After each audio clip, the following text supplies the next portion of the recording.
Okay, so I think enough on the State of the Union. Let's talk about probably the big first outing, big first voting event of the midterm cycle, which obviously is coming up. Good God, I mean, time's a whole other thing.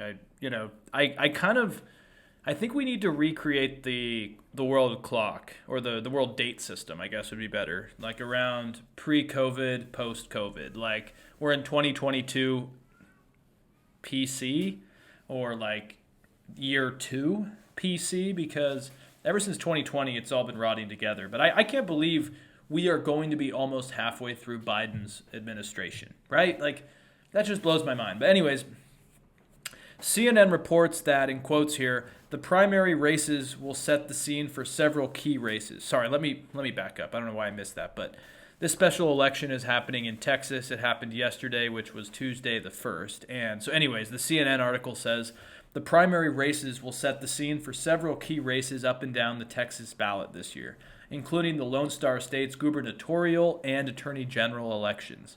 Tuesday's primary is the first election to be held under Texas's new election laws, which made significant changes to voting procedures in the state. Texans were able to vote early from February 4th to February 25th, and some were eligible to vote in the mail-in ballots. Polls will be open on Tuesday. So yeah, the two big races here were the election to pick each side's candidate, as well as the attorney general. So again, this is not deciding the gubernatorial candidate. This is not exciting anything like that. This is basically just saying, okay, who's the Democrat, who's the Republican, and it gives people that are curious about how polling is going to work to see what turnout looks like. And I think it'll also tell us how well Trump's endorsement of certain candidates are working out. Is he the kingmaker that he used to be? And also how some of these new voting laws might impact, let's just say, urban communities and minority communities. So today, Wednesday, the voting is over, and according to the New York Times, Republicans swamped Democrats in terms of turnout, and there were some progressive wins in places like Austin. So it's all over the place. So I'm sure a lot of you are aware that there's been this constant narrative going on in Texas that Democrats are on the verge of making the state competitive, right? We saw Beto O'Rourke kind of come onto the national stage running against Ted Cruz in 2018 and actually doing fairly well, mobilizing a lot of people to vote. And I think it was one of these false examples of how people are like, okay, like maybe this guy's going to do it. But again, I think we underestimate how many people really follow this Republican ideology in Texas. And I have a few theories on that, but I really do think that Texas kind of has its own unique political culture that appeals to kind of this libertarianism, this rugged idealism. And I think that might be hard to break. I mean, even if you have Latino communities, for example, which are predominant in Texas, they don't always vote how a lot of demographics would point to. Anyways, as of this morning, about 80% of the votes have been counted. So probably by the time of this recording or by the time you listen to it, it's all going to be done. Al final. Gonzo. And the reports as of now from the New York Times are that about 800,000 more Republicans voted than Democrats in the gubernatorial part of the race. And apparently this gap was much bigger than in 2018.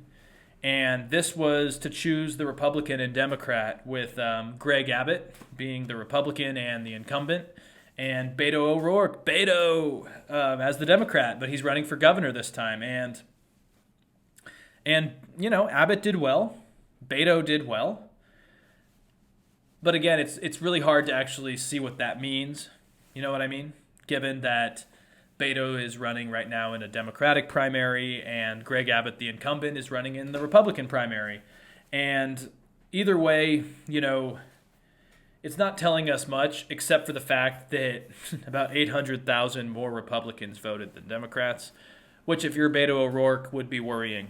Apparently, Greg Abbott, who I think, I'll get into it later, but Greg Abbott mobilized a lot of people, and he had about $60 million in funds, and he took about 2/3 of the vote.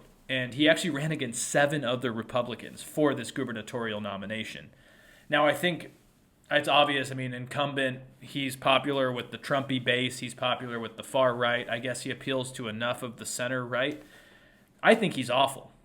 I'll just make that clear off the bat. I mean, I think he's everything wrong with the right and this kind of nativist right.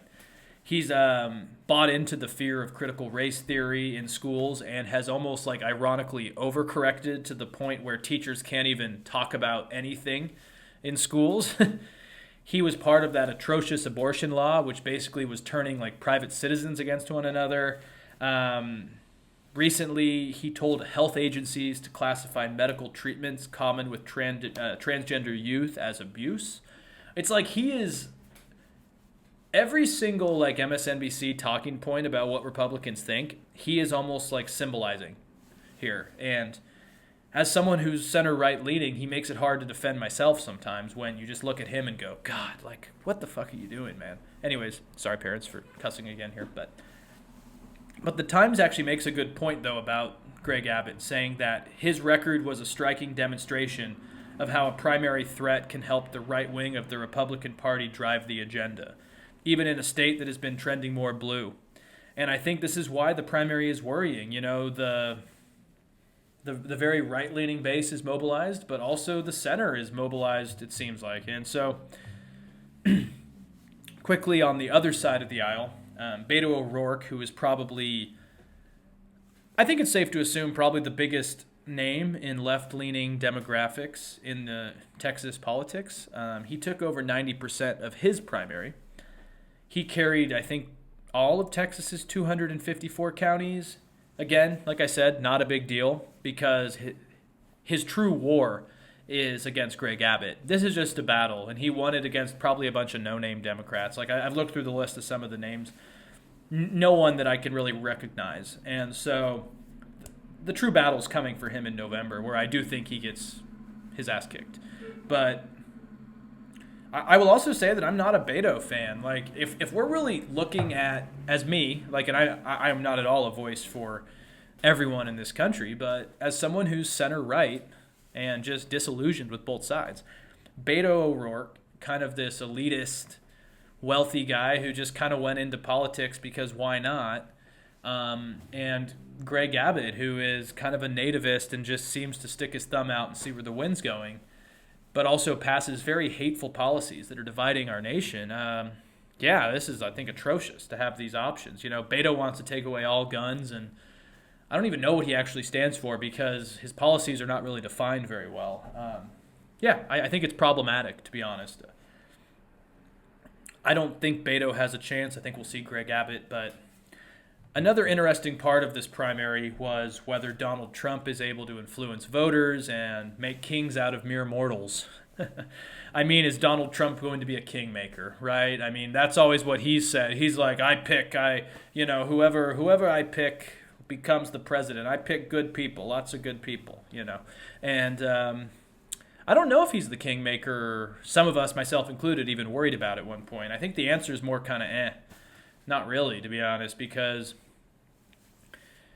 in this Texas primary as of now, and again, we might see more data in the next couple days, but the former president endorsed, 33 Republicans ahead of their primaries, but apparently all of them were already expected to win. So it'd be kind of like if I'm watching like a horse race and maybe like halfway through it, I look over at a friend and I'm like, hey, do you want to bet? I'll bet you that horse A is going to win. And they're like, dude, horse A is like already ahead. There's not that much to go. I'd be like, no, I'm good at predicting. It's like, dude, no, he's already winning. Like, of course, I'm not going to bet you on that. And that's kind of the situation here is that Trump seems to be more picky about who he's endorsing now because he's endorsing people that are already expected to win. So I don't really call that king-making. I just call that using your fucking brain. But anyways, as of Wednesday morning, all of Trump's picks, I guess, were on pace to win their election. So again, that buys into the narrative, especially if you don't do any independent thinking in this. But then there's also, there's also Ken Paxton, who's running for Attorney General, who was endorsed by Mr. Trump, and Dawn Buckingham, who I have not heard of, who was Trump's choice for land commissioner. And they're actually both headed off to runoffs in May because neither one of them got 50% of the vote. So, again, I don't really have a strong opinion on this because it's really hard to tell how strong Trump's word is, you know, and I've talked about it a few weeks ago that DeSantis is slowly creeping up in the polls. Trump won't move on from January 6th in the election. I think a lot of Americans do. It's just hard to see. And the last thing I'll note here is that on the Democratic side, there were some progressives who did well. But this was, of course, in areas that don't surprise me. Like there's a guy, Greg Casar, a former Austin city councilman, Austin, of course, who won easily and is probably coming to Washington next year as a congressman. But he's in a safely Democratic district, as this New York Times article points out. There's another progressive contender, Jessica Cisneros. She forced a runoff with a Representative Henry Cuellar, a moderate who narrowly defeated her in 2020. But I guess is now under investigation by the FBI. So, okay, cool. We have a few victories in progressive centers. Look, guys, Texas is not going to be flipping anytime soon, in my opinion. You know, there was a time, Drew and I on the old podcast did an episode, and maybe I'll try to retouch on some of it in the weeks ahead, but Texas at a time was kind of becoming this center-right libertarian state. Now it's becoming more of a culture war state. And I just think that's where the country's at right now.